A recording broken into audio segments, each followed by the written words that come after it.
Épisode 5 dans lequel je vous explique ma stratégie pour trouver les bons mots-clés, que ce soit pour votre référencement sur Google, donc pour votre blog ou votre site internet, quand vous faites du contenu, quand vous êtes créateur de contenu, et les autres outils qui sont utilisables pour votre référencement vidéo, donc votre référencement sur YouTube.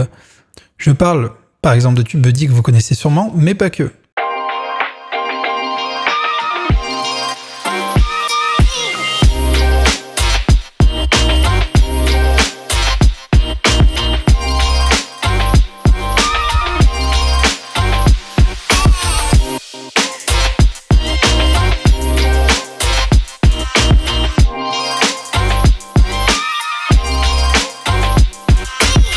Alors le choix des mots-clés, moi je suis de la vieille école pour Google. Depuis 2009,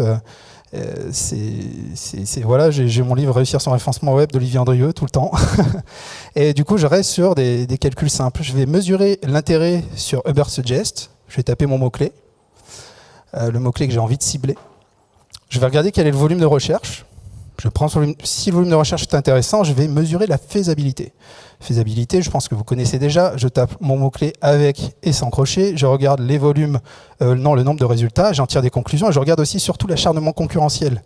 Qu'est-ce qui se passe dans la SERP, sur la première page, dans le triangle d'or et si dans le triangle d'or, effectivement, j'ai des gros mastodontes devant moi ou autre, je vais revoir mes ambitions à la baisse.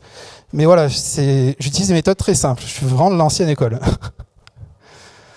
Pour YouTube, ça c'est génial. C'est ce qui a fait beaucoup de différence sur mes vidéos et c'est ce qui m'amène beaucoup de trafic et d'abonnés. Avant de me jeter dans des mots-clés, justement, je vais faire le même travail mais avec TubeBuddy, le Keyword Explorer de TubeBuddy. Il va faire exactement la même chose que ce que je vous ai montré avant sur Google, sauf qu'ici, lui, il vous fait tout.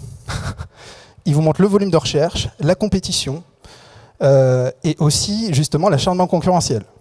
Et le plus important, enfin je trouve ça très important, c'est qu'il va pondérer en fonction de votre chaîne. On voit en gros que j'ai la pondération.